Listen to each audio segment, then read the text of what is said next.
하나님 말씀 오셨습니다. 하나님 말씀 요한복음 1장 1절부터 3절까지입니다. 하나님 말씀은 요한복음 1장 1절부터 3절까지 말씀, 신약성경 제성경으로는 142페이지입니다. 요한복음 1장 1절부터 3절까지 말씀 찾으셨으면 제가 봉독하겠습니다.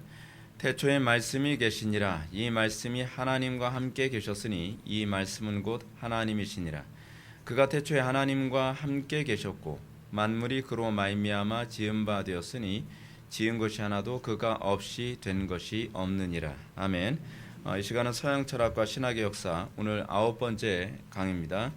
아리스토텔레스의 논리학 부분을 살펴보도록 하겠습니다. 오늘 우리가 아리스토텔레스의 논리학을 살펴보게 됩니다. 먼저 서론 한번 볼까요? 기독교 신앙은 진리를 추구합니다.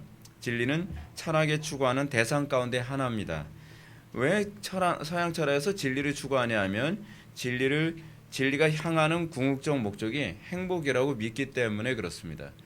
그러니까 여러분 이게 철학과 우리하고 이제 굉장히 중요한 차이인데, 우리는 모든 것의 궁극적 목표를 하나님께 두고 있다면 철학은 모든 것의 궁극적 목표를 행복에 둡니다. 그러니까 신이라고 하는 존재도 사실 행복을 위해서 필요할 뿐이지 신 자체가 목적이 아니죠. 여러분들, 우리가 이 부분에 있어서는 좀 분명히 해야 될 필요성이 있습니다. 많은 사람들이 예수를 믿는 목적이 뭐라고 얘기합니까? 천국 가기 위해서. 바꿔서 얘기하면 유토피아예요. 유토피아. 그러니까 행복이 목적이기 때문에 하나님이 필요한 거예요. 행복이 목적이기 때문에 하나님을 이용하려고 드는 겁니다. 오늘날 기독교의 타락의 아주 심각한 문제가 무엇이냐 하면 하나님을 우리가 이용하려 든다는 사실입니다. 이것은 예나 지금이나 사실 별반 차이가 없어요. 청교도들의 신앙의 궁극적 목적은 그들은 하나님이었습니다. 그리스도였어요. 그렇기 때문에 청교도들은 뭐라고 얘기하냐면, 우리가 만약에 지옥에 간다 할지라도 그곳에 그리스도가 계신다면 나는 그곳에 가겠다. 그러니까 청교도들의 이런 말 속에서 우리가 발견해야 되는 건 그들에게 궁극적 목표가 하나님이시지 유토피아가 아니라는 겁니다. 그러니까 우리가 여러분 신앙생활하면서 굉장히 낙심하게 되는 것이 뭐죠? 나는 유토피아를 꿈꾸면서 예배당에 나왔고 예수를 믿었다고 생각을 하는데, 실제로 예수 믿으면서 우리의 가정이 내 삶이 별로 행복하지 않다라는 것 때문에 우리가 실족할 때가 굉장히 많지 않습니까? 근데 이건 하나님께서 우리에게 행복을 주시고 싶지 않아서가 아니라 우리의 인생의 궁극적 목적이 무엇이냐에 대해서 우리에게 분명히 하라는 것입니다. 제가 분명히 말씀드리지만 행복이 목적이 되지 않냐고 그리스도가 목적이 될 때 행복은 따라오는 겁니다. 근데 우리는 행복이 목적이 됨으로써 하나님을 항상 버릴 준비가 되죠. 행복을 위해서는 항상 우리는 하나님께 붙어 있다가 떨어졌다가 우린 그것을 반복합니다. 그러니까 우리의 신앙의 본질이 무엇인가, 우리가 정말 무엇 때문에 예수를 믿는가에 관해서 항상 질문을 많이 던져봐야 돼요. 그래서 하나님께서 여러분들에게 고난을 자꾸 주시는데, 그 고난을 주실 때마다 하나님께서 여러분들에게 던지는 질문이 무엇입니까? 내 인생의 목적이 뭐야? 나야? 아니면 행복이야? 여러분들이 이 행복이라는 말이 다양하게 이게 묘사가 되거든요. 행복이 때로는 돈으로 여러분들을 묘사될 수 있고, 성공으로 묘사될 수 있고, 쾌락으로 묘사될 수도 있고, 인간관계로 묘사될 수 있고, 내가 사랑하는 어떤 대상, 이성, 이제 그런 것, 쾌락, 이런 것들이 여러분들이 행복이라는 그 자리에 다른 용어로 대체하고 있는 것 뿐이거든요. 근데 성경은 뭐라고 얘기하냐면, 아무든지 나를 따라오려거든 자기를 부인하고 자기 십자가를 지고 나를 따를 것이니라. 그러니까 우리가 행복이라고 여길 수 있는 재물도 포기하고, 우리가 행복이라고 여길 수 있는, 그래서 우린 그러잖아요. 돈만 있으면 얼마든지 행복하게 살 수 있어. 성공만 하면 얼마든지 행복하게 살 수 있어. 이게 행복의 또 다른 대명사거든요. 근데 우리는 그것에 많이 미혹돼서 하나님을 자꾸 수단시 취급하죠. 여러분, 특정한 대상을, 요즘에 이제 젊은 사람들이 결혼할 때 그렇지 않나요? 결혼하는 대상이 어떤 여자, 어떤 남자, 어떤 규정을 하는데, 그 규정의 목적이 뭐냐면 저 사람이 나를 행복하게 해줄 수 있을 것이라고 생각하는 것. 그래서 배우자도 행복의 수단이죠. 그래서 이제 결혼하고 나서 남자가 예를 들어서 돈을 잘 못 번다든지 여자가 자기를 행복하게 해주지 않으면 이제 그거 가지고 맨날 싸우잖아요. 내가 너하고 왜 결혼했는데, 이렇게 지질이 이렇게 가난할 거라면 내가 너하고 결혼했을 것 같아, 이런, 어디서 많이 들어본 막장 드라마 대사잖아요, 그죠? 근데 사실은 우리는 그 자체 때문에 결혼을 하는 것이어야 되잖아요. 우리가 예를 들어서 성경은 우리를 뭐라고 얘기하냐면 우리는 그리스도와 결혼한 신부라고 얘기하잖아요. 그렇죠? 우리는 신부라고 이렇게 합니다. 그리스도 자체가 목적이어야죠. 근데 우리는 그리스도 자체가 목적으로 여겨지지 아니하고 그리스도 자체를 수단으로 여길 때에 혐오스러운 존재가 되는 것이죠. 그래서 하나님께서 우리에게 결혼이라고 하는 제도를 주셨잖아요. 하나님과 우리의 관계가 어떤 관계인지를 이해하도록 하기 위해서. 여러분들 만약에 여러분들 배우자가 여러분들하고 결혼했는데 여러분들을 수단으로 이용하기 위해 결혼했다고 칩시다. 나에 대해서는 별로 관심이 없어요.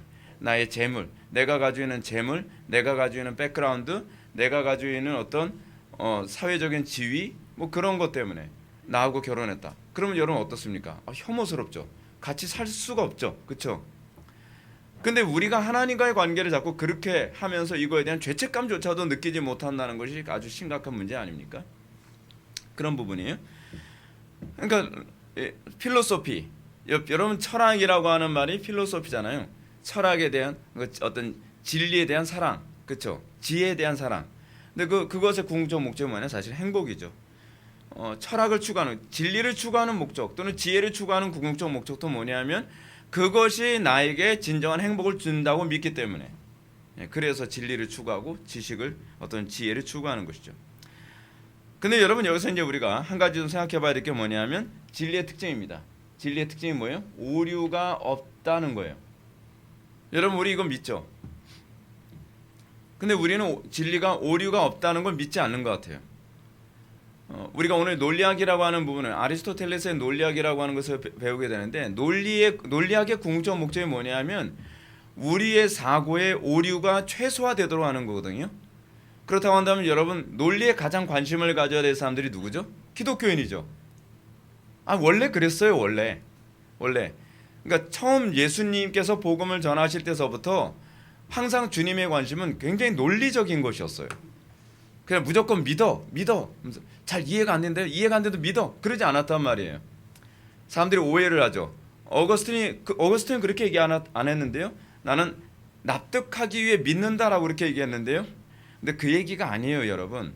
하나님께서 우리에게 납득을 요구하실 때 우리에게 논리를 파괴하면서 납득하라고 얘기하고 있질 않아요. 우리가 믿어야 되는 이유가 뭐냐면 우리의 이성의 한계 때문에 믿어야 된다고 얘기하는 것이지, 신구약 성경 전체의 어떤 일관성, 신구약 성경 전체의 논리적인 그 어떤 그 과정을 무시해 가면서 믿으라고 얘기하지 않아요. 그렇게 믿으라는 게 뭐냐면 이단이 그러죠. 이단이. 여러분 예수님께서 복음을 증거하실 때 얼마나 논리정연하게 증거하셨습니까? 바리새인들이 예수님을 믿지 못해요. 예수님 믿지 못하는 건 뭐래요? 믿어. 안 믿으면 너 지옥 간다. 예수님이 그렇게 무식하게 말씀 안 하셨죠. 예수님이 뭐라고 말씀하십니까? 예수님께서 바리새인들이나 유대인들하고 논쟁하면서 이런 말씀도 하신 적이 있습니다. 왜 다윗이 시편에 메시아를 주라고 얘기했지? 라고 얘기하죠. 아니 다윗의 후손인데 왜 다윗이 자기의 후손을 왜 주라고 얘기했지?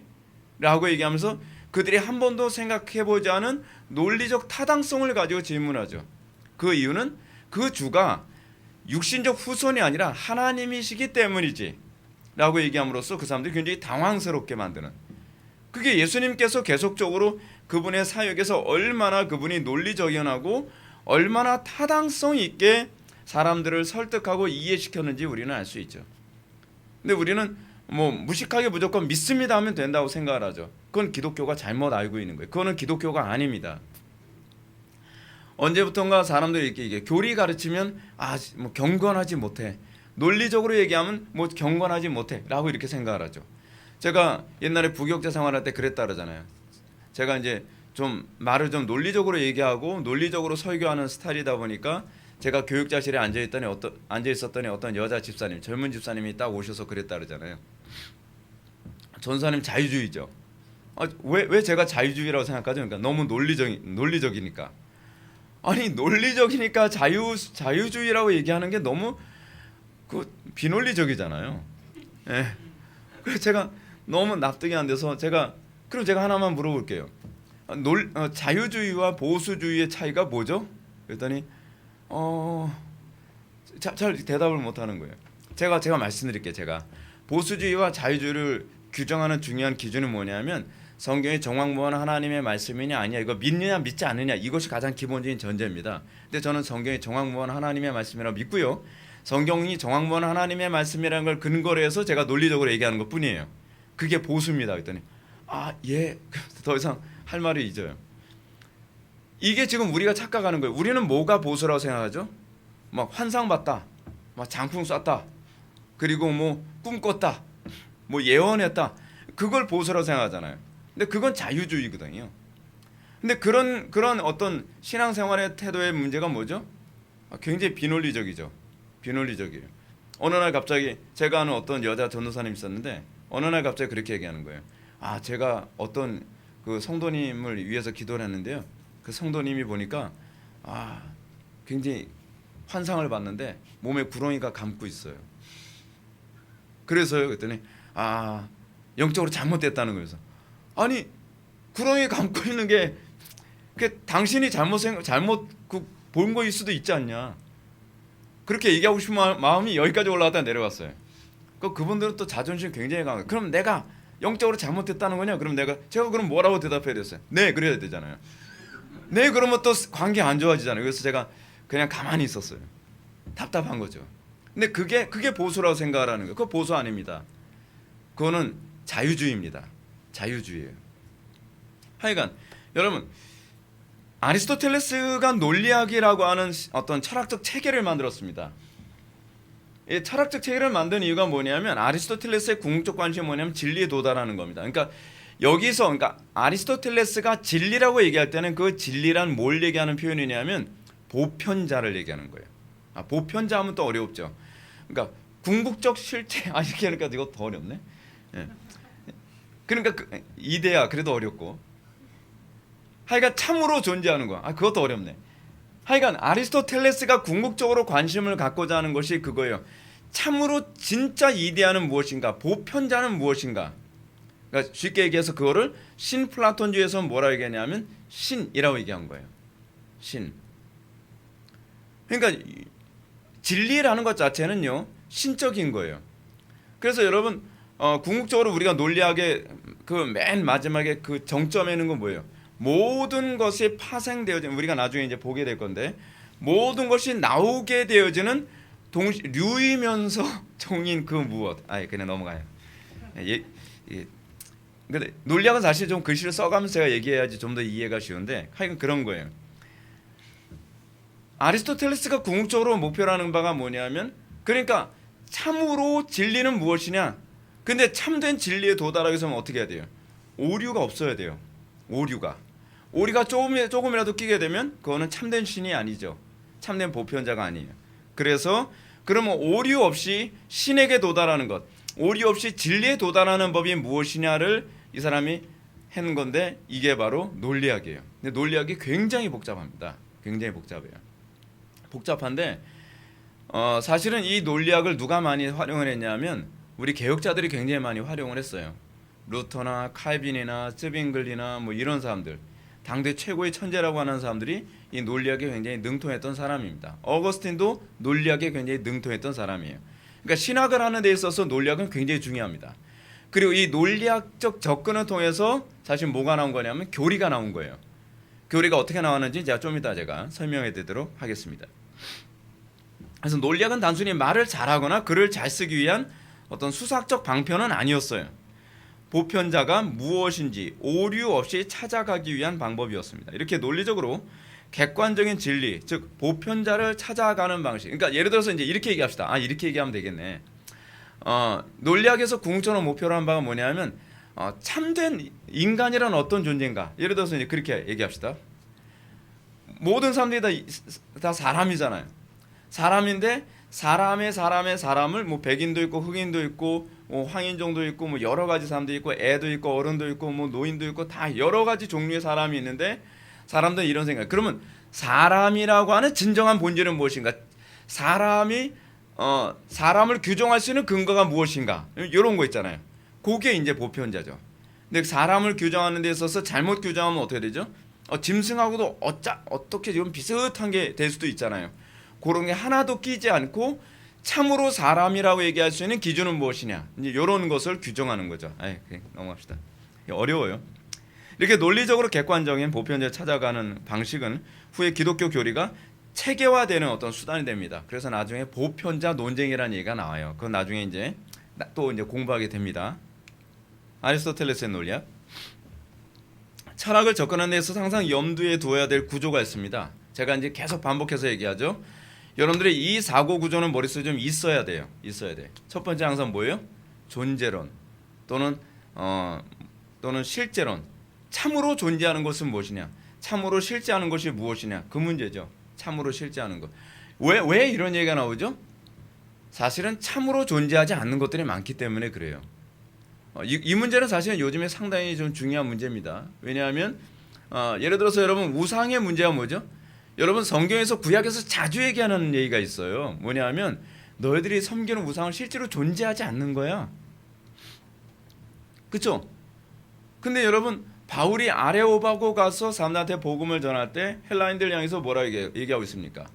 우리가 알지 못하는 신에게 실제로 존재하지도 않는 신. 구약 시대에서도 여러분 많은 우상들의 특징이 무엇입니까? 머리는 뭐 사람의 머리, 거기 몸은 사자의 몸, 그리고 날개를 달고 이런 식의 짐승을 만들잖아요.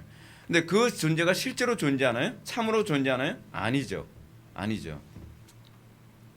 사실은 우리가 참으로 존재하는 것이 무엇이냐에 관한 그 관점에서 했을 때 성경은 항상 뭐라고 가르치냐면 참으로 실제하는 존재, 참으로 존재하는 존재는 나 여호와 하나님밖에 없다. 참으로 존재하는 분을 통해서 뭐가 나오죠? 모든 피조물이 나오죠. 그렇죠? 하나님이 참으로 존재하시기 때문에 하나님에게서 모든 피조물이 나와요. 그렇죠? 그것이 여러분 시편에서도 그렇고 잠언에서도 그렇고 창세기에서도 그렇고 역대기에서도 그렇고 성경 구석구석에서 계속 이 모든 것이 나로 인해서 나왔고 나만이 참으로 존재하는 것이며 그리고 우상 숭배하는 자들이 향해서 말도 못하고 숨도 쉬지 못하는 저 목속에다가 절하는 히브리인들이 향해서 막 선지자들이 질타를 하잖아요. 사실은 참으로 존재하지도 않는 신에게 우상을 고개를 숙이고 무릎을 꿇는다고요. 근데 문제는 우리가 그거예요. 오늘날 우리나라 이 세상에서 우리를 끊임없이 혼란스럽게 하는 것이 무엇이냐면 참으로 존재하지 않는 신에게 빌죠. 옛날에 아이를 못 낳았을 때 누구한테 빌었죠? 삼신 할매. 그렇죠? 그 표준어로 따지면 삼신 할머니. 예. 삼신 할머니께 빌었죠. 비나이다. 존재해요? 존재하지 않아요. 존재하지 않죠.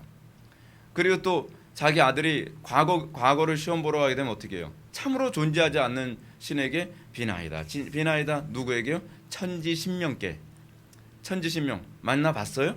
천지신명 실제로 봤어요? 그냥 있다고 하니까 그런 것들. 근데 참으로 존재하는 것이 무엇인가? 그리고 두 번째는 그 참으로 존재하는 그 존재를 어떻게 인식할 것인가? 그렇죠? 그걸 우린 뭐라고 얘기하죠? 인식론이죠. 자, 우리는 참으로 존재하는 분이 누구라고 얘기하죠?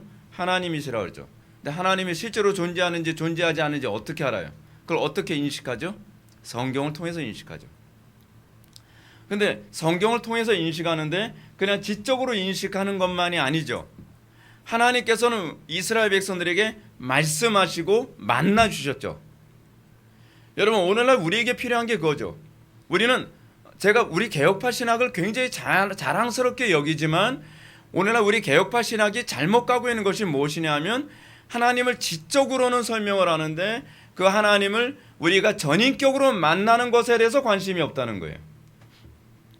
그러면서 기도 많이 하는 사람들 막 비하하고 말이에요. 은사 받은 사람 비하하고. 물론 그 사람들 문제 많은 거 사실이에요. 근데 우리가 과연 참으로 하나님을 만나는 삶 속에서 날마다 그의 계명을 따라 주의 말씀대로 살아가면서 소위 구약에서 얘기하는 창세기에서 얘기하는 아브라함과 이삭과 야곱이 하나님을 만나면서 뭐라 얘기합니까? 하나님을 만나는 것을 뭐로 표현했죠? 아브라함이 하나님을 딱 만나고 나서요.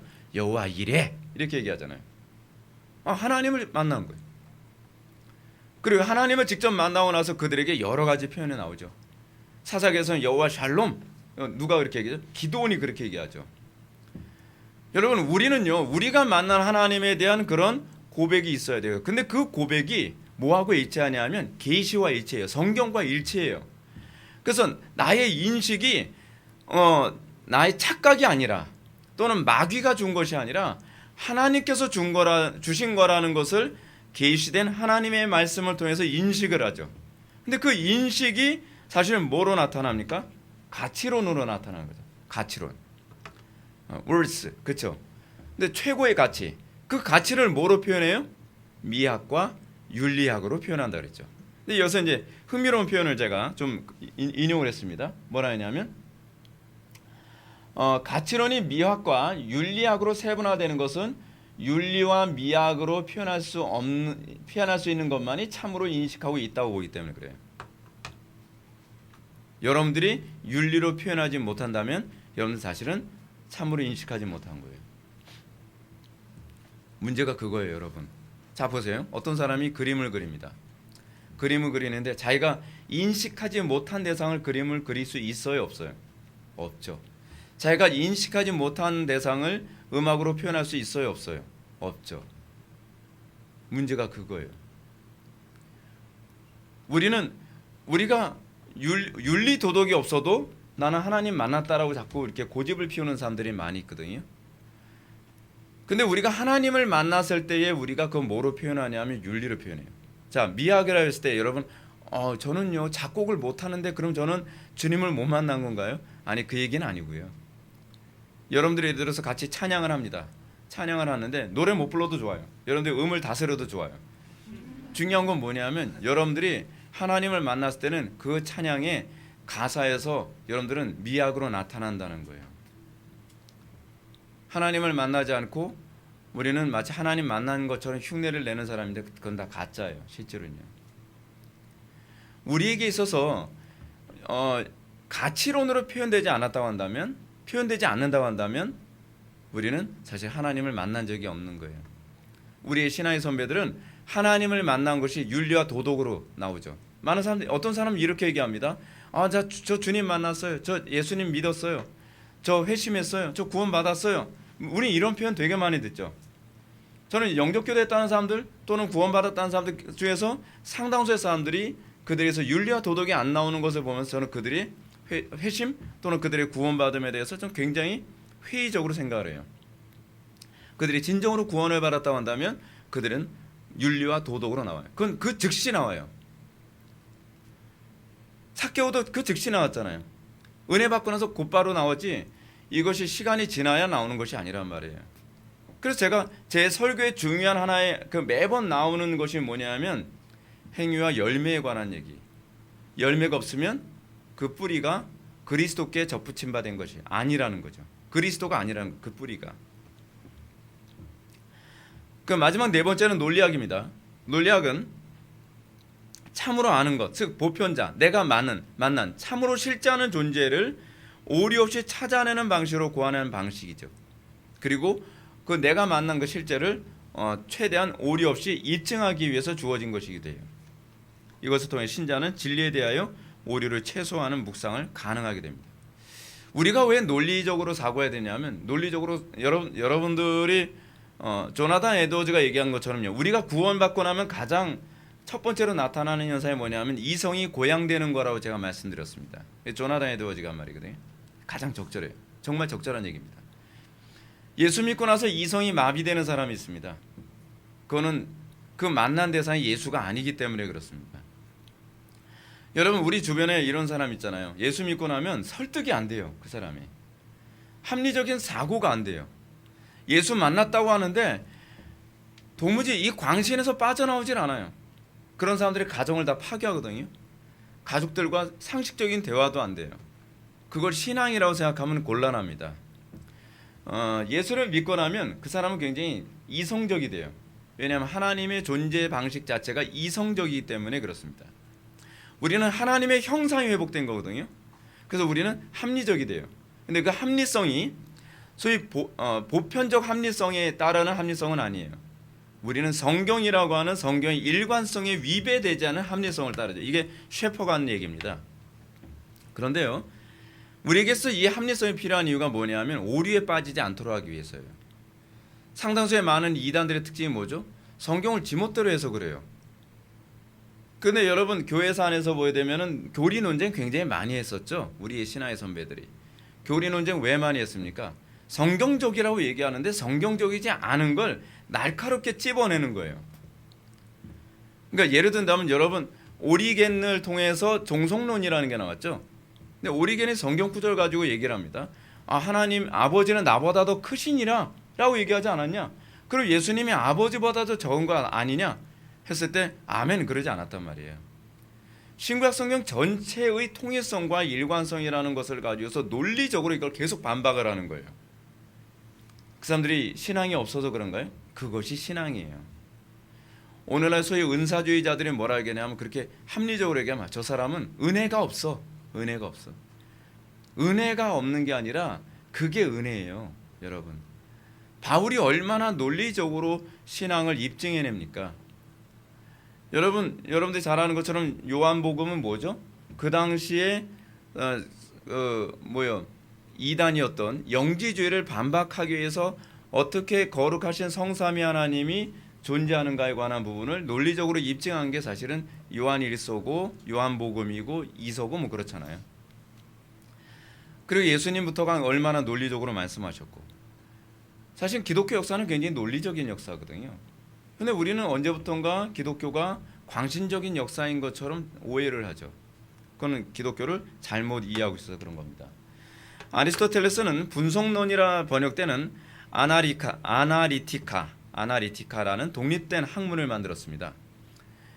그리고 이 학문은 고전 논리학으로 완성됐어요. 그래서 이게 고전 논리학 하여튼 사실은 분석론입니다. 그래서 우리가 예수를 믿고 나면 여러분 우리의 개혁자들이나 어거스틴 같은 분들을 보면 굉장히 분석적입니다. 제가 은혜 받고 나서 신앙생활하면서 나타난 것이 뭐냐면 제가 굉장히 분석적인 그 사고로 많이 바뀌었다는 걸 알게 됐어요.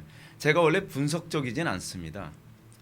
근데 은혜를 받으면서 점점 사고가 분석적이 되죠. 왜냐하면 자꾸 질문을 던지게 되거든요. 왜 예수를 믿는다면 왜 저래야 되지? 근데 왜라는 질문을 던지게 되면 자동적으로 어떻습니까? 분석적으로 되는 거죠.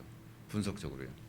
오늘날 여러분 기독교가 이렇게 아수라장이 된 이유도 어디 있냐면 기독교가 맹신적이기 때문에 그렇습니다. 여러분 데살로니가 아니죠. 베레아 교인들이 어땠습니까? 복음을 듣고 나서 그들은 굉장히 분석적이었습니다.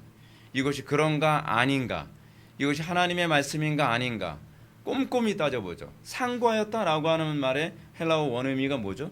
연구하였다는 거거든요. 성경은 우리에게 그걸 요구해요. 그래서 여러분 제대로 된 기독교인들은요 이단에 잘 빠지질 않습니다. 왜냐하면 잘 따지거든요. 근데 언제부턴가 따지면 신앙이 없는 사람 돼버렸죠. 좀 궁금하면 안 돼요. 그렇죠? 상당수의 많은 젊은이들이 교회를 떠나는 이유가 뭐냐면 목사님 왜 이제 이런 질문을 이제 해요. 학생들이 이제 어떤 친구가 이제 저한테 이제 그런 질문을 하더라고요. 자기가 이제 중고등부를 맡았는데 고등부 아이들이 자꾸 질문하는데 왜 예수님은 그 구약에 얘기한 대로 행동하세요? 그 자꾸 흉내내는 거 아닌가요? 뭐야? 근데 그 친구가 짜증을 확 내버렸어요. 자꾸 따지만 그냥 믿어. 근데 그렇게 얘기하는 게 아니거든요. 그게 예언의 성취란다. 근데 예언의 성취라고 얘기하면 걔네들은 반드시 또 이렇게 얘기해야 됩니다. 아유, 그거 미리 알고 자꾸 이렇게 그에 맞춰서 행동하는 거잖아요.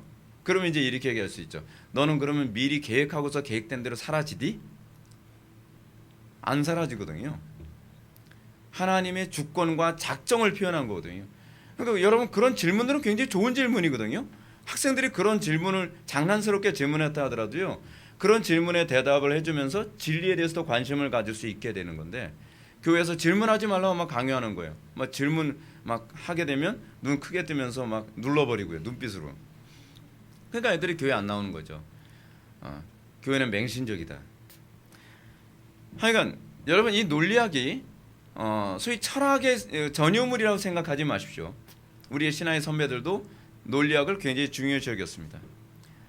칸트는 논리학은 아리스토텔레스 이후로 한 걸음의 발전이나 후퇴도 하지 않았다라고 할 정도로 그의 논리학은 완성도가 굉장히 뛰어납니다. 그렇다고 해서 그 이후는 논리학을 전혀 연구하지 않은 것이 아닙니다. 뭐 칸트의 논리학이 따로 있고요. 뭐 데카르트의 논리학이 또 따로 있고요. 헤겔의 논리학이 따로 있고 헤겔은 논리학 교수이기도 했거든요. 그러니까 굉장히 논리학이 다방면으로 개발은 되긴 했지만 궁극적으로 이 논리학이 발전하거나 퇴보하거나 그렇지 않았다는 거예요. 그 선에서 넘어갈 수 없을 정도로 아리스토텔레스의 논리학의 완성도는 굉장히 뛰어납니다. 그래서 저는 개인적으로 나중에 기회가 있을 때 우리 교회 성도들 대상으로 고전 논리학을 같이 좀 공부를 좀 했으면 좋겠다 하는 생각을 좀 하고 있어요. 쉽지는 않겠지만 하여간 그 정도로 완성도가 뛰어났다 얘기합니다. 하여간 무엇보다 진리에 대한 인식을 중요하게 여기는 우리 기독교에게서 진리를 수호하고 전달하는 데 있어서 논리학은 필수 불가결한 학문입니다. 필수 불가결한 학문인데 신학교에서는 절대로 안 가르칩니다. 참 납득이 안 가죠. 신학교에서 가르쳐야 되는 게 사실은 논리학이거든요. 왜냐하면 진리를 다루는데 자기가 오류에 빠졌는지 빠지지 않았는지를 이거를 분석해낼 수 있어야 될 게 아니에요. 그리고 성도들도 담임 목사님의 설교를 들으면서도 논리적으로 설교를 듣고 그러면서 여러분들이 오류에 빠지지 않아야 되거든요. 근데 제가 이제 간혹가다가 우리 교회 성도들도 제가 이제 대놓고서 얘기는 안 하지만 우리 교회 성도들도 외부 강사분들이 와서 딱 강의하거나 그럴 때 저거는 좀 논리적으로 좀 비약이 있는데 그래도 제가 쫙 눈치를 보면 전혀 눈치를 못 채고 있어요. 아, 넘어가고 있구나. 아직 멀었구나. 뭐 중요한 부분은 아니니까 제가 그 부분 가지고 제가 뭐라고 얘기는 하지 않지만 잘 눈치를 잘 못 채더라고요. 그러니까 우리는 항상 이렇게 돼야 되거든요. 논리적으로 이 얘기가 나오면 그 다음에는 이쪽 방향으로 가야 되라고 하는 예측이 가능해야 되거든요. 근데 예측이 안 가능한 경우가 아직 많아요. 예측에서 어긋났을 때 저렇게 가도 되는 건가? 라고 질문하게 되는 거죠. 근데 예측을 안 하니까 그 앞에서 얘기하는 사람이 자기의 논리로 끌고 갔을 때에 오류에 빠져도 전혀 오류인지를 찝어내지 못하는 거죠. 그냥 오류에 그냥 빨려 들어가고 마는 것입니다. 우리는 논리적 사고를 통해서 오류에 빠지지 않게 됩니다. 그리고 우리는 위선에 빠지지 않죠. 많은 그 위선자들의 문제가 뭐냐면 일관성이 없다는 데 있습니다. 여러분 장자크 루소에 관한 책을 여러분 읽다 보면 장자크 루소의 오류가 굉장히 심합니다. 그리고 제가 개인적으로 누굽니까? 플라톤의 국가론이라든지 플라톤의 프로타고라스 같은 책들 그런 책들 읽다 보면은 굉장히 기가 막힌 논법도 많이 나오지만 일관성이 참 자주 결여된다라는 걸 느끼게 되거든요. 앞에서는 이거 부정해놓고 나서 여기서는 또 이 부분 가지고 또 찬성을 해요. 근데 그런 부분이 의외로 굉장히 많습니다. 근데 우리가 독서를 할 때 독서를 하는 방식 중에 하나가 그거거든요. 앞에서 어떤 논리를 구사했는지 기억하면서 뒤를 이렇게 읽어가면서 이 일관성에 위배되는지 일관성을 계속 유지하고 있는지를 이거를 우리가 좀 보는 훈련이 많이 필요하거든요. 근데 그런 훈련이 안 되니까 어떤 자유주의나 그렇지 않으면 이단이 와서 얘기를 해도 쉽게 그냥 후딱 넘어가 버려요. 그건 굉장히 좀 심각한 문제입니다. 근데 여러분 성령께서 조명해 주시면요 놀랍게도 그것에 자꾸 걸려요. 딱딱 보이게 됩니다. 그래서 제가 여러분들 자꾸 기도 많이 하라고 하는 이유가 뭐냐면 기도를 많이 하면 오류에 덜 빠져요. 왜냐하면 성령께서 그 부분을 찝어주기 때문에요. 근데 기도 생활이 등한시되게 되면요 자꾸 오류에 잘 빠져요. 그러니까 잘 속아요. 그리고 자꾸 진리에 자꾸 이탈한단 말이에요. 그래서 제가 여러분한테 그런 말씀 많이 드리잖아요. 어떤 부분에 관해서 판단하기 어렵고 분별하기 어려우면 뭐 하라고요? 기도해, 기도. 자, 그런 얘기 많이 하잖아요. 그냥 입버릇이 아니에요. 기도를 안 하면 우리에게서 뭐가 이제 제가 말씀드렸죠. 은혜가 임하면 뭐가 고양된다고요? 이성이 고양되잖아요. 반대로 얘기하게 되면 은혜가 떨어지면 어떻게 된다고요? 이성이 둔감해진다는 거죠. 여러분은 자꾸 분별이 이성의 영역이라고 생각을 하죠? 그렇지 않습니다. 분별은 조명의 영역입니다. 성령께서 조명해 주신 만큼만 보입니다. 저부터도요. 건강 상태 안 좋아서 기도 생활 좀 등한시되면 분별이 잘 안 돼요. 분석이 잘 안 돼요. 근데 기도 생활이 좀 늘어나고 다시 이렇게 더 충만해지면 안 보였던 부분이 샅샅이 보이기 시작을 하는 거예요. 더 많이 기도하면 더 잘 보입니다. 항상 여러분들 조심해야 되는 게 뭔지 아십니까? 우리를 미혹하는 자들은 항상 우리가 듣고 싶어하는 얘기를 한다는 사실이에요. 우리가 듣고 싶어하는 얘기를 할 경우에는요 분별이 안 돼요. 왜냐하면 내가 원하는 얘기니까. 근데 분별은요 내가 원하는 얘기를 듣는 것이 아니라 내가 들어야 될 얘기를 바라볼 수 있게 해준단 말이에요. 근데 이거를 차이를 발견을 못해요. 그렇게 되면 여러분 분별력이 떨어진 사람들의 특징이 뭐냐면 아무리 얘기해도 설득이 잘 안 돼요. 왜냐하면 내가 듣고 싶은 것만 듣는 귀가 열렸기 때문에 그래요. 그래서 그 사람들의 특징을 예수님께서 선지자 이사야의 말을 통해서 뭐라 그러죠? 저희는 듣기는 들어도 듣기에 둔하고 보기는 보아도 보지 못하느니라. 왜요? 보고 싶은 것만 보고 듣고 싶은 것만 듣기 때문에 그런 거예요. 근데 여러분 성령의 조명하심을 받고요 충만해지면 점점 어떠냐면 듣기 싫어도 옳은 것이 무엇인지 보이고요 보고 싶지 않아도 봐야 될 것이 보이기 시작을 해요. 우리는 자꾸 외면하고 싶거든요. 우리는 진리를 외면하고 싶어요. 왜냐하면 진리를 대면한다는 건 대단한 용기가 필요해요. 그렇잖아요? 예. 여러분들 그렇지 않나요? 제가 이제 농담을 제가 말씀드리지만 호주나 그렇지 않으면 미국 같은 데 가서 막 그 조각같이 생긴 사람들 딱 보고 있다가 거울을 대면한다는 데는 상당한 용기가 필요해요. 내 얼굴이 이거였지. 예. 여러분 우리가요 얼마나 어리석은지 우리가 얼마나 무지한지 우리가 얼마나 악한지 그거를 대면한다는 건요 상당히 힘든 일입니다. 진리는요 불편합니다. 근데 성령께서 우리에게 역사하시면 우리는 내가 보고 싶은 것을 보는 것이 아니라 내가 봐야 될 것을 볼 수 있게 함으로써 아프지만 진리의 길을 걸어갈 수 있게 됩니다. 예수님께서 얼마나 논리정연하셨는지 여러분들 기억할 수 있는 게 여러분 예수님 앞에 요한복음에 보면 요한복음 몇 장이죠? 4장인가 보면은 7장인가 보면 그 얘기가 나오죠. 가늠하다 현장에 붙잡힌 여자를 데리고 옵니다. 그러면서 딜레마라고 하는 방법을 가지고 항상 예수님을 공격을 했죠. 바리새인들이나 사두개인들은 굉장히 지능적이었거든요. 딜레마라는 용법을 가지고 예수님께 이제 공격을 합니다. 모세의 율법에 의하면 가늠하다 현장에 붙잡힌 여자는 돌로 때려 죽이라고 했는데 당신 맨날 사랑 누가 말했나 맨날 사랑 외치는데 어떻게 할까요? 딜레마죠. 그러면서 돌로 때려 죽여라 하게 되면 사랑 다 거짓말이었구만. 사랑 하나도 없네 라고 공격할 테고 그리고 때려 죽이면 안 돼. 어떻게 사랑이 그렇게 없을 수 있냐 하게 되면 당신은 모세의 율법을 어긴 겁니다. 라고 공격을 하게 될 거죠. 그러니까 예수님께서 어떻게 말씀하십니까? 죄 없는 자가 돌로 치라. 굉장히 논리적으로 말씀하신 거거든요. 자, 더 논리적인 얘기를 한번 해볼까요? 하루는 예수님을 시험하기 위해서 어떤 사람이 질문합니다. 예수님, 가이사에게 세금을 바치는 게 옳습니까? 옳지 않습니까? 라고 질문을 던집니다. 이것도 딜레마 질문이죠. 그러니까 여러분 딜레마 하게 되면 딱 떠오르는 그 하버드 대학교 철학 있죠. 샌달 교수, 슬리퍼 교수, 마이클 샌달. 근데 이 마이클 샌달이 그 딜레마 요법으로 많이 얘기했잖아요. 근데 예수님은 그거 다 대답하실 수 있는 분이죠. 근데 여기서도 이제 그 질문이죠. 가이사에게 세를 바치라고 얘기해야 되면 어떻게 해요? 저거 친일파네. 우리식으로 따지면 그렇죠. 친 로마파네. 이런 식으로 이제 몰려갈 수 있고 거의 세리처럼 취급할 수 있는 거고요. 바치지 마라 그러면 당신은 로마에 반역하는 인간이다 라고 로마의 선동죄로 고소할 수 있는 거예요. 그러니까 예수님이 뭐라고 말씀하십니까? 예수님께서요 굉장히 논리적으로 말씀하시죠. 네 주머니에 있는 돈을 한번 보여줘봐라.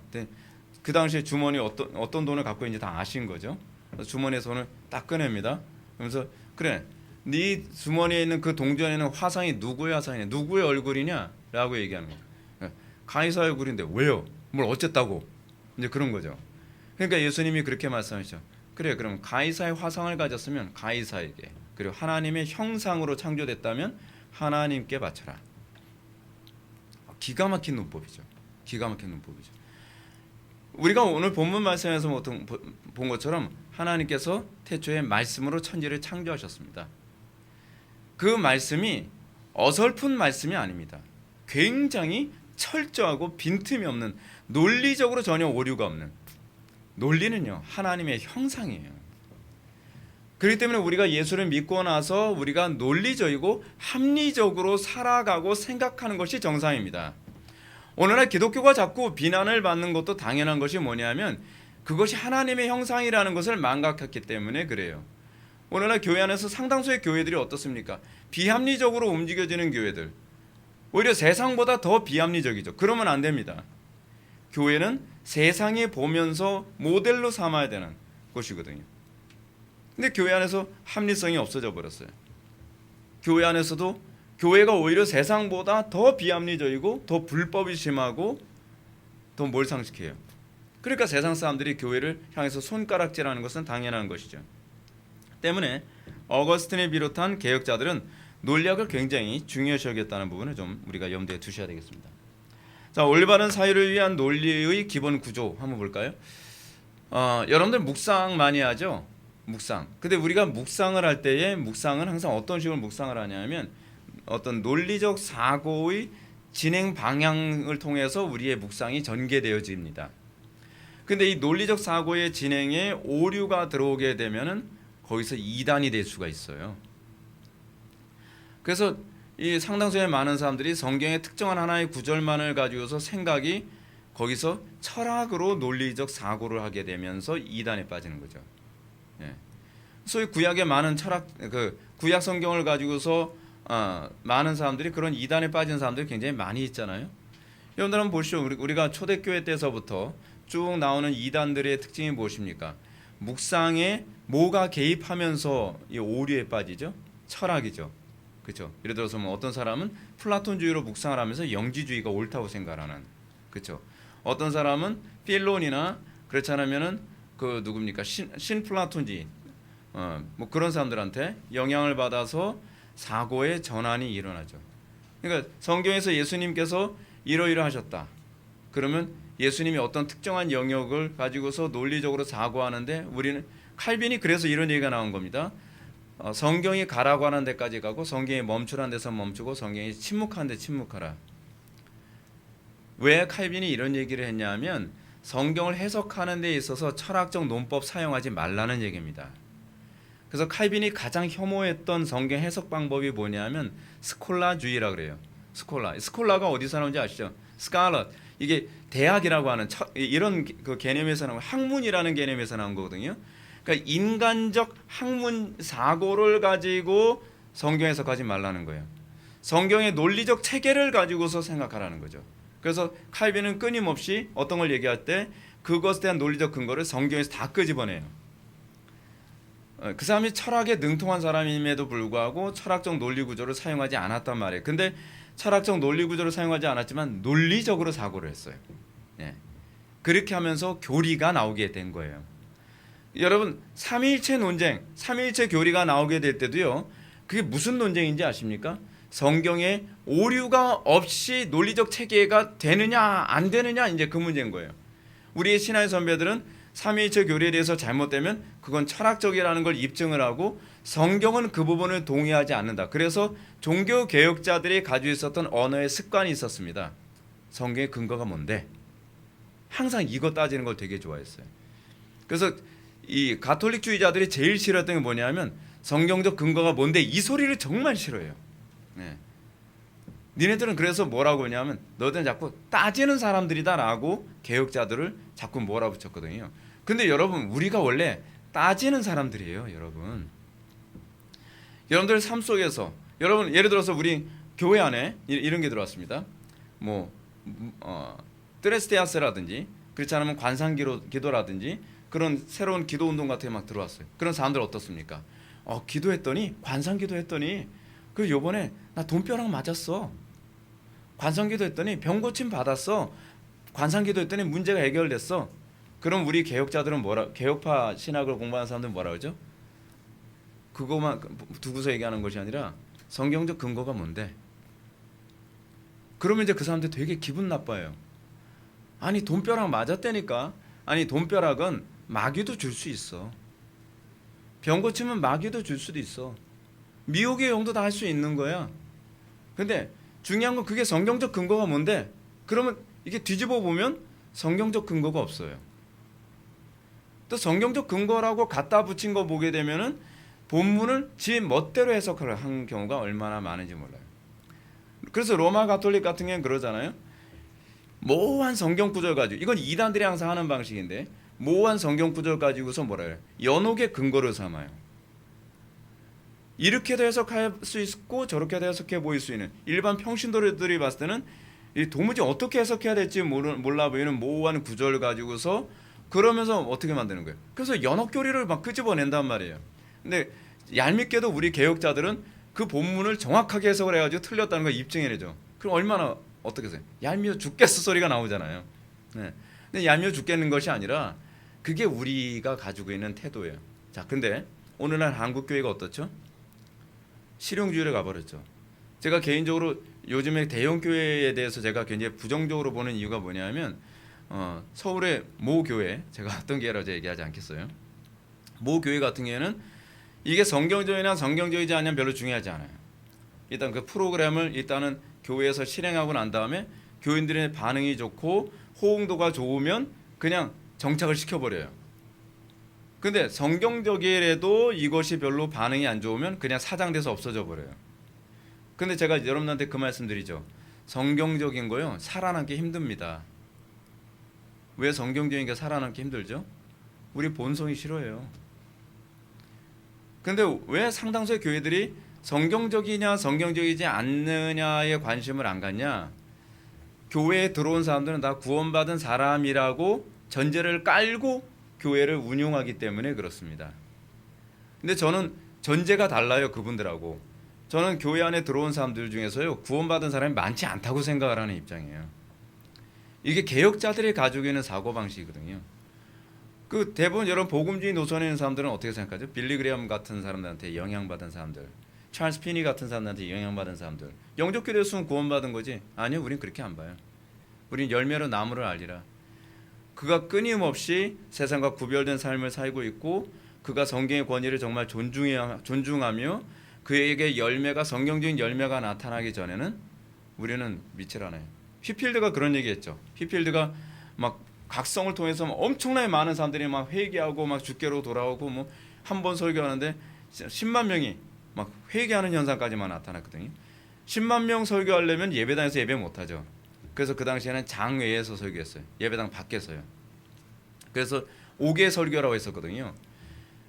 근데 10만 명이 회개했다 해도 그 휘필드는 믿지를 않았어요.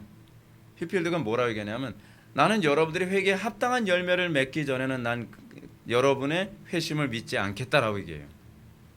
원래 개혁자들은요, 한 사람의 회심을 그렇게 쉽게 믿지 않습니다. 근데 그게 원래 성경적이에요. 근데 언제부턴가 교회 안에 사람들이 그냥 교회에 들어오면 그냥 거듭난 사람을, 저는 그렇게 안 봐요. 칼빈조차도 제네바에서 그렇게 혹독하게 목회를 하는데도 불구하고 나는 이 제네바 교회 안에서 회심한 사람이 20%도 안 될 거라고 그렇게 봤거든요. 20% 뭐예요? 15%도 될까 말까? 여러분, 이렇게 점수 이렇게 쉽게 줄 수 있는 문제가 아닙니다. 네. 하여간 여러분들 기독교에서 논리학은 올바른 묵상을 돕기 위해서 유용합니다. 비논리적인 묵상의 특징이 무엇이냐면 비약과 오류로 떨어진다는 데 문제가 있어요. 여러분들 묵상의 수준이 여러분들의 수준입니다. 여러분 이단의 특징이 뭐죠? 이단 그 사람들 비약이 굉장히 심하죠. 여러분 비약이라는 말이 뭔가 잘 보세요. 비약이라는 말의 용어, 차례나 단계를 따르지 않는 걸 비약이라고 그럽니다. 이걸 프란시스 쉐이퍼가 도약이라고 이제 우리 책에는 그렇게 번역을 했죠. 별로 좋은 번역이 아니에요, 그건요.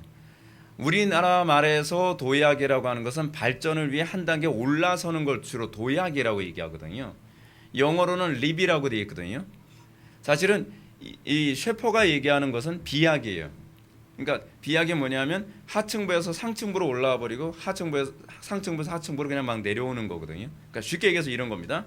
이게 더 어려울지도 모르겠지만 신비주의였다가 갑자기 교조주의로 가고, 교조주의였다가 거기에 좀 실망하면 그냥 신비주의로 가버리는 거예요. 중간 과정이 없어요. 중간 과정이. 율법주의였다가 율법주의로 막 혹독하게 신앙생활하다가 율법주의에 신물이 나버리면 곧바로 어디로 가버리죠? 무율법주의로 그냥 비약해버리는 거예요. 여기에 뭐가 없죠? 중간 과정이 없죠. 단계가 없죠. 이 신앙생활에 있어서요, 많은 사람들이 사고가 이게 타락해서 그래요. 여러분, 인간이 타락하고 난 이후에 나타나는 특징이 뭐냐면 균형을 못 잡는다는 거거든요. 여러분 한번 생각해 보시죠. 여러분들이 무율법주의 교회에서 신물이 났다고 칩시다. 그런 사실은 어떻게 해야 돼요? 율법을 안 지키는 것이 왜 문제가 됐을까? 우리는 그렇게 생각을 해야 되잖아요. 과정을 이제 이렇게 추적해 들어가야 되잖아요. 근데 우리는 그렇게 생각하지 않죠. 어떻게 생각하죠? 역시 율법을 안 지키니까 이러는 거야. 율법주의로 가는 거예요.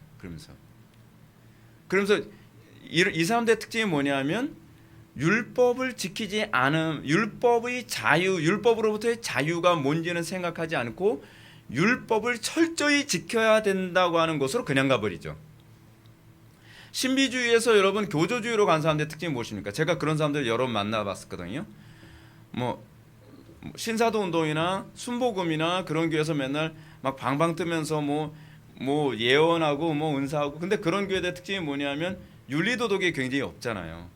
굉장히 상식적이지 않고 교리적 어떤 일관성이나 기준도 없고, 그럼 거기서 막 사람들이 갈등을 하다가 상처받다가 역시 교리가 중요해. 그래서 교리 가르치는 장로교로 찾아오죠. 그렇죠. H 교회 막 그렇지 않으면 뭐 Y 교회 뭐 O 교회 뭐 그런 식으로 막 찾아다니는 거예요. 근데 문제는 와가지고 어떻게 하죠? 기도를 아예 포기해버려요. 기도를 아예 안 해요. 근데 기도를 한 게 문제가 아니거든요. 교리 없이 기도한 게 문제잖아요. 곧바로 어떻게 되는 거죠? 단계를 넘어버리는 거예요. 기도 안 하고 무조건 교리만. 또 열심히 교리만 공부했던 교회들의 특징이 뭐예요? 사람들이 차갑고 냉랭하고 기도 안 하고. 역시 교리만 가르치는 교회는 사랑이 없어. 교리만 가르치는 교회는 뜨겁지가 않아. 항상 냉장고야. 그러면 어떻게 하죠? 사람들이 곧바로 립하죠. 비약화버리는 거예요. 단계나 과정 다 건너뛰어버리고 어떻게 돼버려요? 교리고 나발이 필요 없다. 싹 다 쓰레기통에 집어던져버리고 무교리주의로 막 가는 거죠. 왜냐하면 이게 타락해서 그래요. 그래서 신자들로 하여금 논리적이고 합리적으로 묵상하도록 성경은 우리에게 인도하죠. 끊임없이 사실은 묵상해야 되는 거거든요. 따라서 성경 안에서 논리적이고 합리적인 묵상은 기독교 경건의 핵심입니다. 그래서 우리는 묵상을 어떻게 하죠? 하나님이 사랑이시라고 한다면 그걸 기초로 해서 우리는 논리적으로 사고하는 거죠. 그럼 그 사랑이, 그래서 제가 항상 여러분한테 얘기하는 게 그거잖아요. 하나님은 사랑이시다. 그럼 그 사랑은 어떤 사랑인가? 이 과정 필요하죠.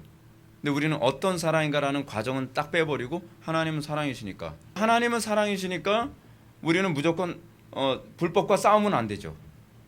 이게 이제 사랑을 잘못 규정한 사람이죠. 아니죠. 성경은 사랑은 어떻게 해요? 불법과 싸우는 거죠. 그것이 하나님의 사랑의 특징이죠. 문제는 논리적 비약에 막 가는 거예요. 오늘날 여러분 그러니까 차별금지법을 찬성하는 사람들, 그런 교회들의 특징이 뭐냐면 논리적 비약이 굉장히 심해요. 논리적 비약이. 근데 문제는 뭐냐면 우리가 논리적 훈련이 안 돼 있다 보니까 그들의 논리적 비약에 대해서 대처하는데 우리 너무 어설프죠. 그거는 정통교회가 제대로 역할을 못하고 있기 때문에 그런 거예요. 사실 성경적으로 정확하게 성도들이 논리적으로 교리적으로 사고하는 훈련이 된다면 이런 싸움 정말 해볼 만한 싸움이죠. 흥미로운 싸움이 될 겁니다. 그래서 잘못된 묵상은 이단으로 빠지는 대표적인 거죠. 그래서 여러분, 이단의 특징은 무엇입니까? 논리적으로 황당한 게 되게 많아요. 논리적으로요. 비약이 굉장히 심해요. 비약이. 근데 문제는 교인들이 그게 비약인지 잘 눈치를 못 채요. 아니 저렇게 뻔한 그 비약을 그걸 눈치를 못 채나? 그러니까 이 특징이 있죠. 이단의 특징이 뭐냐면 뇌를 마비시켜요. 그 뭡니까? 미혹의 영과 성령의 특징이 뭐냐면 미혹의 영은요, 사람의 사고를 무디고 마비시키거든요. 자, 논리학의 기본 구조 보시겠습니다. 제가 이제 맨날 얘기하는 얘기인데 맨날 얘기해도 잘 안 새겨지는 얘기. 그런데 이게 여러분들 사고의 기본 구조가 되어야 돼요. 개념. 신앙은 개념이다. 제 2권 죄송합니다. 자꾸 책 선전해서 신앙은 개념이죠. 그리고 2권이 뭐로 나온다고요? 예배는 개념이다. 제가 이제 왜 자꾸 이제 이런 개념 시리즈 나오냐면 개념이 없으면 우리는 사고의 전제를 다 잃어버려요. 그렇죠? 그러니까 우리는 무엇인가를 사고해야 될 때 예를 들어서 우린 사랑해야 돼. 이거 굉장히 막연한 얘기입니다. 근데 많은 사람들이 사람들을 선동할 때 막연한 용어를 가지고 사람들을 선동을 해요. 프랑스 대혁명 당시에도요. 자유, 평화, 박애, 인권 이런 얘기 많이 했거든요. 근데 문제는 뭐냐면 그 용어에 대한 개념은 소위 사람들을 억압하고 지배하는 사람들이 그때그때마다 다르게 활용해요. 인권. 예를 들어서 동성애자의 인권은 중요해요. 그런데 그 동성애자의 인권이 중요하면 이성애자들의 인권도 중요한 거 아니야. 거기에 대해서 딱 입 다물죠. 왜냐하면 인권이라는 용어를 항상 주관적으로 사용하기 때문에 그래요. 이거 다 개념 문제입니다, 여러분. 여러분 우리가 이 전제를 가지고 바라보면서 우리가 사회를 이게 하나님께서 이 세상을 다스리는 방식이거든요. 근데 우리 그리스도인들이 이거에 대해서 관심이 없어요. 제가 이제 요번에도 이제 그 목사님들 대상으로 이제 세미나 할 때도 이제 그 얘기를 할 건데 종교 개혁 당시에요. 종교 개혁이 뭐냐면 로마 가톨릭이 개념을 모호하게 했거나 로마 가톨릭이 개념을 추상적으로 만드는 걸 명확하게 하거나 바로잡은 거예요. 종교개혁 이전엔요. 모든 게 용어가 다 모호했어요. 하나님이 사랑이다라고 하는 용어는 알았지만 가톨릭의 신부들이 가르치는 사랑에 관한 개념은 모호했어요. 왜냐하면 여러분 명확하게 되면 어떤 문제가 발생하죠? 거기서 못 벗어나요. 그렇잖아요. 예를 들어서 하나님의 사랑은 이런 거야 라고 명확한 폼이 딱 있게 되면 자기가 그 용어를 악용할 수가 없단 말이에요. 신부님 그거는 성경에서 얘기하는 사랑이 아닌데요? 라고 이렇게 말이 나오잖아요. 그러니까 원래 거짓으로 사람을 선동하는 사람들의 특징이 뭐냐면 용어를 명확하게 안 해요. 이렇게도 해석할 수 있고 저렇게도 해석할 수 있게 모호하게 만들죠. 그래서 그때그때마다 이거는 아니지 않나요? 아예 그건 아니고 말 또 뒤집고 말 뒤집고. 우리나라 정치계 안에서 사람들이 말 뒤집는 거 굉장히 많이 하잖아요. 근데 말 뒤집어도 사람들이 잘 뒤집히죠. 그 이유가 뭐냐면 그 사람들은 알아요. 왜냐하면 그 사람들은 구조주의를 공부한 사람들이기 때문에. 이미 국민들이 용어에 대해서 개념이 명확하지 않기 때문에 말을 뒤집어도 뒤집히는지 잘 몰라요. 납득을 못해요. 그럼 그런가 보다. 그게 또 인권인가 보지 뭐. 그렇게 돼버리는 거예요. 그래서 우리가 논리학의 가장 기본이 뭐냐면 개념입니다. 개념을 여러분 다른 말로 뭐라 그런다 그랬죠? 그 플라톤이나 아리스토텔레스는 이데아라고도 얘기했죠. 또는 형상이라고도 얘기했죠. 기본 폼이에요. 그리고 카테고리는 나중에 얘기합시다. 그러니까 개념. 이걸 이렇게 얘기했어요. 특정한 사물과 다른 사물을 구분 혹은 구별시켜 주는 것을 말한다. 여러분 왜 여러분들 결혼을 하더라도 예수 믿는 사람과 결혼해야 되느냐? 가정에 대한 개념이 달라요. 그러니까 가정에 대한 개념이 다르다는 건 무슨 얘기냐면 가정을 딱 떠올렸을 때 머릿속에 떠올리는 형상이 다르다는 거예요.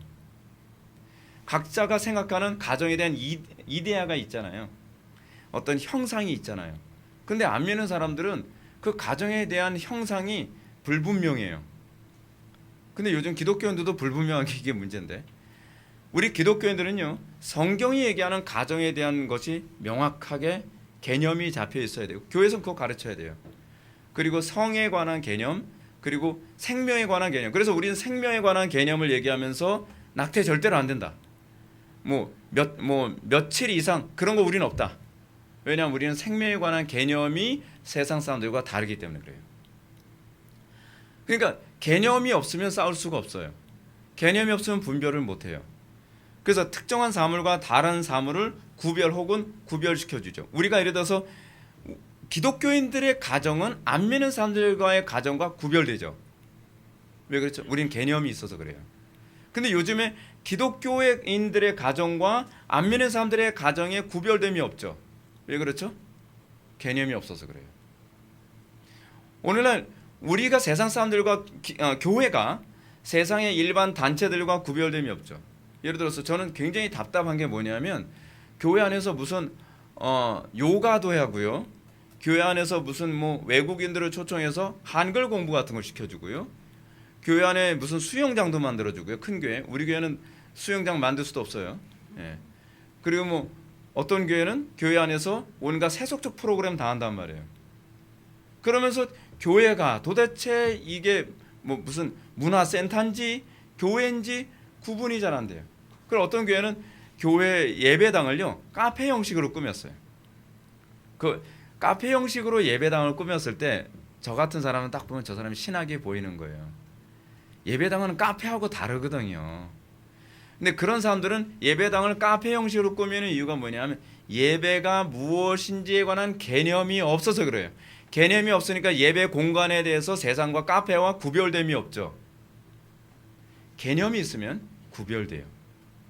간혹가다 저는 제가 별로 이렇게 좀 독특하지 않다. 전 굉장히 평범하다고 생각을 하는데 이렇게 얘기하면 자꾸 이 사람들이 웃어요. 근데 제가 다른 사람들하고 좀 약간 독특하다라고 보여지는 이유가 뭐냐면 저는 개념이 있거든요. 저는 이런 거 저런 거 저런 거에 대해서 제가 가지고 있는 성경적 개념이 있어서 그래요. 여러분들이 세상과 잘 구별이 안 된다 그러면 그냥 개념이 없어서 그래요. 개념이 거듭났냐 뭐했냐 그건 떠나서 개념이 없어서 그래요. 오늘날 교회가 세상의 문화센터와 구별됨이 없는, 또 예수 믿는 사람들이 안 믿는 사람들과 구별됨이 없는, 그건 개념이 없어서 그래요. 개념이 없다는 말은요, 그냥 쉽게 얘기해서 이렇게 합시다. 하나님의 형상이 그 속에 없어서 그래요. 형상이 이데아라 그랬잖아요. 예. 그러니까 철학의 용어로 제가 여러분한테 말씀드리는 거예요. 그래서 개념과 그 다음에 이 개념이 명확했을 때 그 다음에 뭐가 가능하죠? 판단이 가능하죠. 판단이 뭐예요? 개념과 개념이 연결되면 참과 거짓을 판단할 수 있어요. 이렇게 참과 거짓을 판단할 수 있는 문장을 명제라고 얘기합니다. 근데 이 두 개의 명제가 있을 때 하나는 그 주부가 있고요. 가정주부 말고 주부가 있고 술부가 있죠. 그러니까 주부는 주로 주부와 관련된 명제가 이 술부인데, 술부는 주로 주부를 설명하는 명제를 이제 술부라고 얘기하죠. 그냥 그렇게 얘기합시다 그냥. 근데 그거 가지고서 이게 참인지 거짓인지를 알 수 있는데, 두 개의 명제에 대해서 여러분 명확한 그러니까 두 개의 용어에 대해서 개념이 명확하지 않으면 여러분 판단할 수 있어요, 없어요? 예를 들어서 하나님은 사랑이시다라고 합시다. 그럼 하나님에 대해서 여러분들 명확한 개념이 있고 사랑에 대해서 명확한 개념이 있을 때 여러분들은 이게 참인지 거짓인지를 알 수 있죠. 그렇죠? 그러니까 예를 들어서 요즘에 좀 리버럴한 교단에서 하나님은 사랑이신데 왜 너희들 동성애 그 차별금지법 왜 반대해? 하나님은 차별하는 거 싫어하죠. 근데 하나님이 차별하는 거 싫어하시나요? 이게 이런 부분에서 목사님 혼란스러워요. 아니, 혼란스러울 게 하나도 없어요. 사람들이 이런 부분에 대해서 얘기가 나와서 혼란스럽다라고 하는 이유가 뭐냐면 차별에 대한, 제가 요번에도 조윤길 변호사 요번에 책 쓴 거 있잖아요. 그 연두색 책 보는데 조윤길 변호사가 확실히 변호사라서 글 쓰는데도요 차별에 대해서 용어를 정리를 해요. 하나님은 어떤 부분에서는 차별하시고 어떤 부분에서는 차별이 없으시다. 근데 이 차별이 있는 영역과 차별이 없는 영역이 무엇이냐? 뭐 이런 부분을 굉장히, 왜냐하면 법을 전공하는 사람은 이거 굉장히 중요하거든요. 용어가 규정이 안 되면 판단할 수 없어요. 여러분 이 조윤길 변호사 원래 판사 출신이잖아요. 판사가 판단하려면 개념이 있어야 판단을 해요. 개념이 없는데 무슨 판단을 해요? 죄인과 죄인이 아닌 사람을 판단해야 되는 사람인데, 그러다 보니까 글을 쓰는데도 굉장히 용어 정리에 굉장히 관심이 많아요. 그건 반사적으로 나오는 거예요, 그분이. 근데 우리 그리스도인들이 그래야 돼요. 우리 그리스도인들은 항상 용어에 대한 개념이 분명해야 판단이 가능하죠.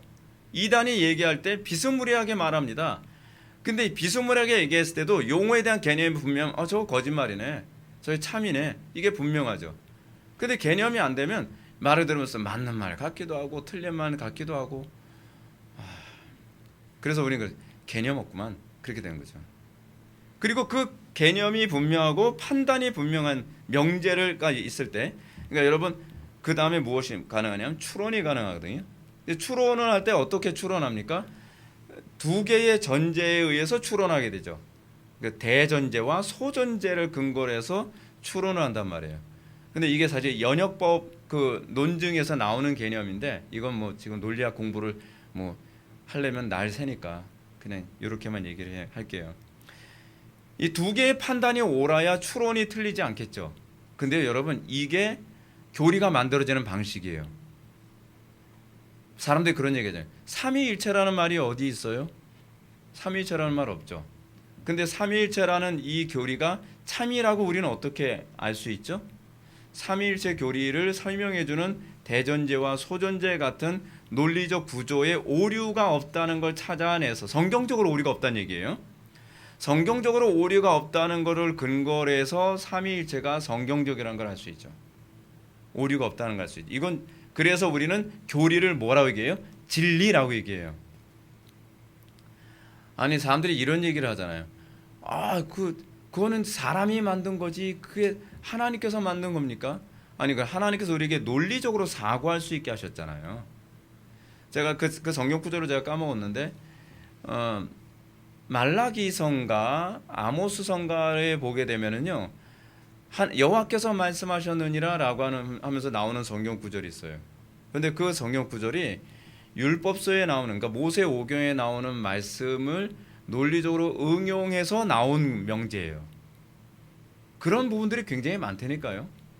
근데 여러분 신약에서도요 구약에 나오는 말씀을 그대로 인용하진 않잖아요. 많은 사람들이 있으면 성경의 사본학이라든지 성경 해석학을 잘 모르면 그냥 그분들은 가만히 계시면 좋은데 자꾸 문제를 일으킨 게 뭐냐면 목사님 이거 오류 아닌가요? 뭐가요? 구약의 말씀을 신약에서 인용했는데 똑같이 인용 안 했어요. 아유, 여러분 그 진리냐 진리가 아니냐에 관한 문제는 문장을 똑같이 인용해야만 진리가 되는 게 아니에요, 여러분. 예를 들어서 여러분 마태복음에서 예수님이 하신 말씀과 마가복음에서 예수님이 하신 말씀이 달라요. 그런 거 많잖아요. 또 마태복음에서 예수님이 하신 말씀과 누가복음에서 예수님이 하신 말씀이 달라요. 그러면 여러분 어느 쪽이 거짓말이죠? 아니죠. 진리는요 하나의 일관성이에요. 그리고 문맥상에서 그 일관성이 위배되지 않느냐를 가지고 얘기하는 거예요. 그리고 여러분 히브리어를 헬라어로 얘기할 때 어떻게 똑같이 얘기할 수 있겠습니까? 그렇잖아요.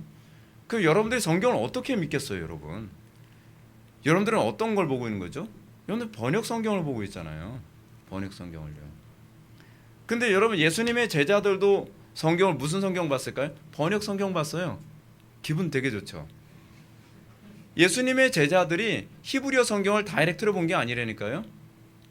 70인역을 봤어요. 70인역.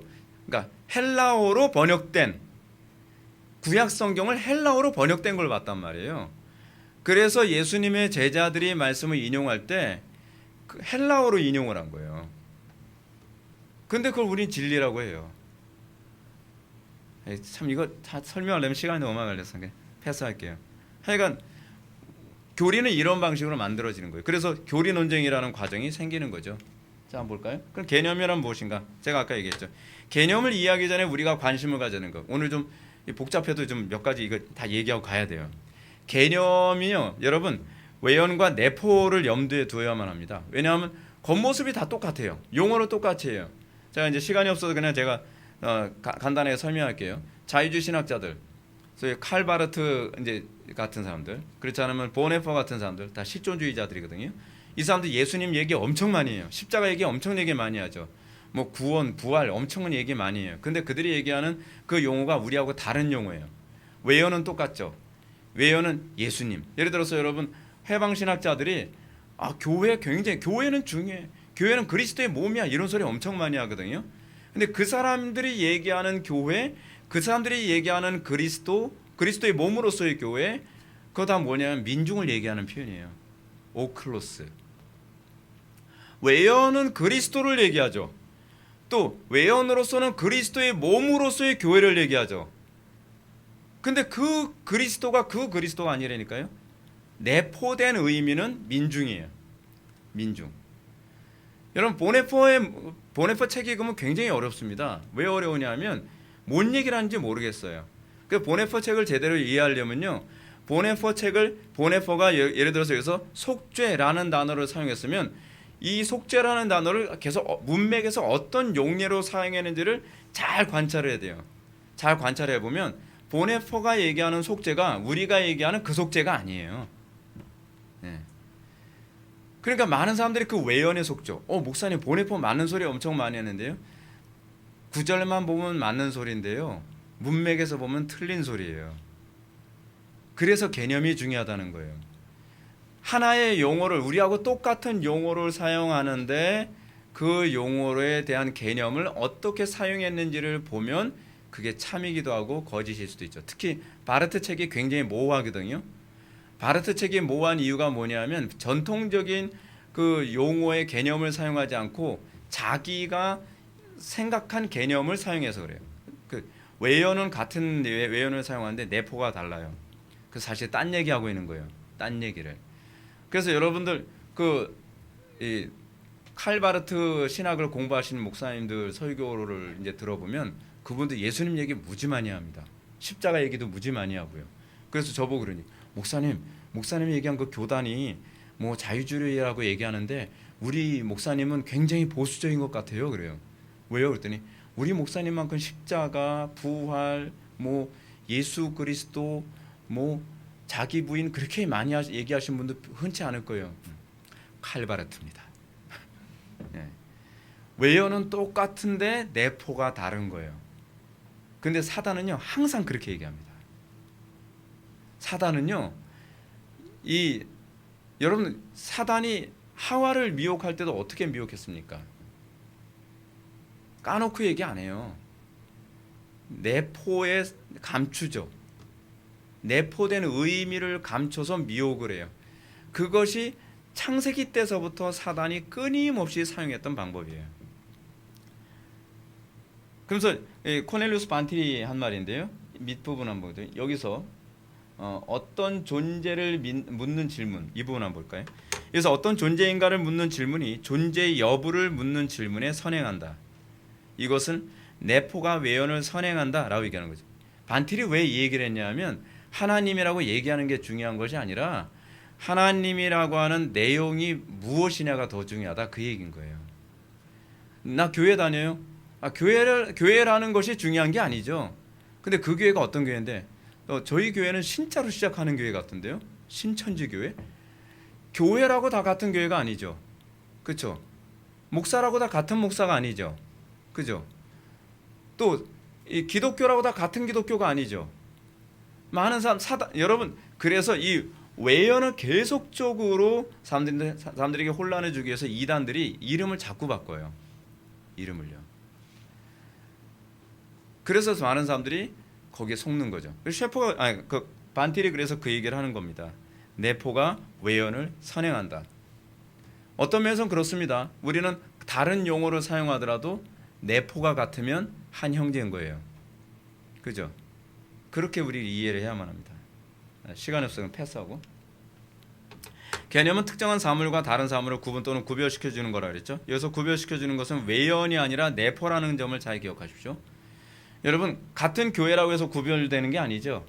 그 교회라고 하는 명칭을 가졌는데 어떤 내용을 가지고 있고 어떤 교리를 믿느냐가 이게 구별의 기준이죠. 그죠? 그래서 우리가 항상 관심 가져야 되는 건 뭐예요? 내포예요. 내포. 겉모습이 아니에요. 많은 사람들이 겉모습에 속아요. 여러분, 제가 공산주의를 연구하면서 제가 이제 알게 된 게 뭐냐면, 장자크 루소부터 시작해서 쭉 이 사람들의 특징은 외연을 되게 아름답게 꾸며요. 여러분, 소위 자유주의자들이나 공산주의자들일수록 말을 굉장히 이쁘고 고상하고 아름답게 얘기한다는 거 여러분 알고 계십니까? 제가 루소에 관해서 얘기했잖아요. 루소가 자기 자녀 아들인지 딸인지도 몰라요. 뭐 넘버만 붙였으니까. 5을 고아원에다 내다 버리고 나서 사람들이 막 책임을 추구하니까 이렇게 얘기해요.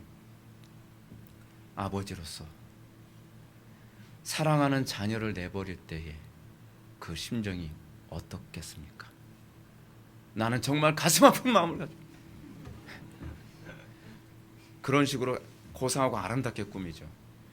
오늘날 여러분 우리나라 안에서도 저희 그 좌파라고 하는 사람들이 얼마나 아름다운 얘기 많이 합니까? 인권 굉장히 아름답죠. 그리고 평등 아름답죠. 근데 여러분 평등이란 실제로 존재하나요? 존재하지도 않는 말을 하는 거예요. 왜냐하면 사람들이 좋아하는 용어고 아름다운 단어이기 때문에 그래요. 항상 여러분 우리가 좀 더 좀 수준이 있어지려면 내포에 관심을 많이 가져야 돼요. 겉모습만 그 자꾸 커버하는 그런 게 아니라 속이 꽉 차야죠. 도대체 그 내포된 의미가 뭘까? 그거에 대해서 공부를 좀 많이 하고 고민을 많이 하고 묵상을 많이 해야만 합니다.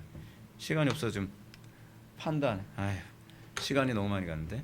판단은 개념과 개념이 만나서 참과 거짓을 판단할 수 있는 명제와 관련을 맺고 있죠. 진리를 판단할 수 없는 문장은 명제가 아니죠. 예를 들어서 나는 아침이 좋다. 여러분 이건 명제가 아니죠. 또 그러면 그러죠.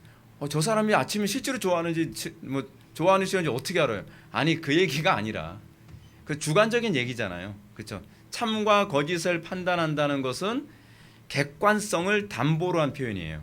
그렇죠? 또 명제는 주어와 수로로 구성되죠. 예를 들어서 사자는 짐승이다 라고 한다면 사자는 주개념이 되고 짐승은 술개념, 즉 설명 개념이 되는 거죠. 이렇게 주개념과 술개념이 만나서 판단이 형성됩니다. 사자는 짐승이죠. 우리가 내표적인 의미로도 얘기할 수도 있죠. 저 인간은 짐승이다. 참인가요? 거짓인가요? 내표된 의미로서 참이 될 수도 있어요. 그렇죠? 근데 사실은 논리학에서 관심을 갖는 건요, 외연보다는 내포예요.